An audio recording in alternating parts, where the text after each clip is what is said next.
Business of the Senate order of the day relating to a report from the Education and Employment Legislation Committee. Senator Darwin. Thank you. I present the report of the Education and Employment Legislation Committee on the Coal Mining Industry Long Service Leave Legislation Amendment Bill 2025, together with accompanying documents. Clerk. Business of the Senate order of the day relating to a reference to the Education and Employment References Committee, moved by Senator Payman. Senator Payman. Thank you, Acting Deputy President. I would like to continue my remarks.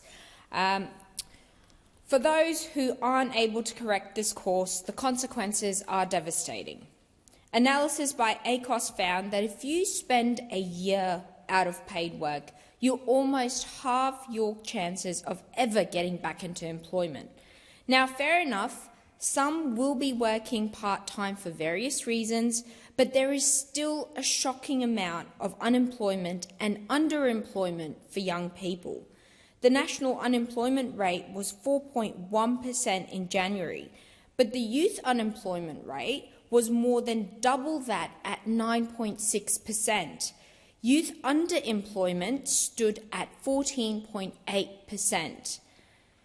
The young people who go to university did what they were told to do. Go to uni, study hard, and you'll be rewarded for that hard work. The promise that was made to them was not kept. For those of the young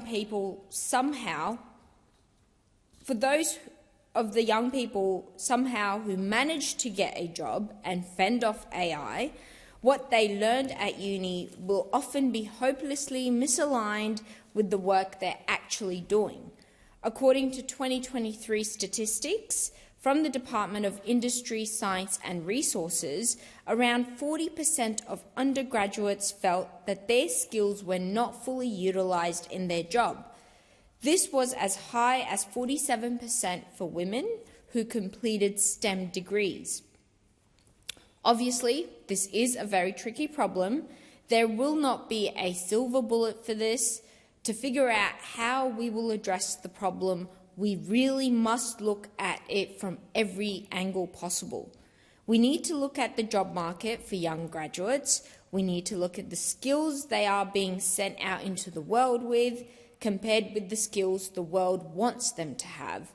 If other countries have developed ways of addressing graduate underemployment or graduate unemployment, we need to look into them. Most importantly, we need to understand, and our government needs to understand, what is really at stake here. In 2024, suicide was the leading cause of death for Australians aged between 15 and 44. Employment that is meaningful and purposeful is a huge part of improving the mental health of young people. When you don't have meaningful employment, when you're instead forced to endure the humiliation ritual of modern job seeking, it weighs on your mental health. For the sake of our young people, I would urge my colleagues in this place to support this motion. Thank you. So the question is, the motion moved by Senator Payman be agreed to. Those of that opinion say aye. Aye. Against? I think the ayes have it.